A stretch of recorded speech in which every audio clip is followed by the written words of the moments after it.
Innovator 聆聽到你嘅意見。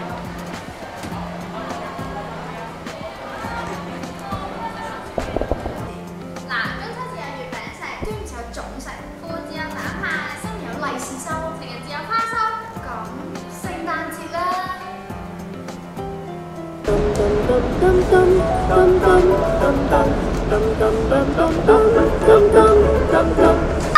？Christmas ball！ 如果我哋學校有就好啦。哦。我哋 Innovator 聆聽到你嘅意見。咦，bookstore 又冇開啊？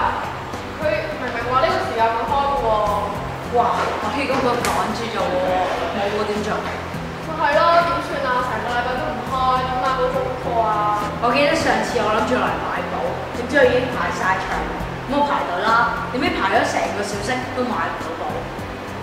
如果可以隨時隨地都買到簿就好啦。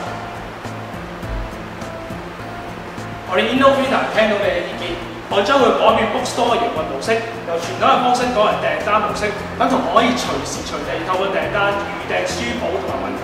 咁樣咧，單止可以減省 bookstore 嘅營運成本，更加可以方便到同學，簡直係一舉兩得。我哋 Innovator 將會用全力服務大家，改變 bookstore 嘅營運模式。其實同學需要嘅嘢好似咁少啦，我哋 Innovator 今年參選就係要將同學真正用到嘅、同學急切嘅、同學會希望擁有嘅一啲福利帶俾大家，而唔係好似以前一啲奇怪、一啲假大空，同學根本唔需要用到嘅福利。希望大家可以9月21號投票俾我哋，投下神聖嘅一票。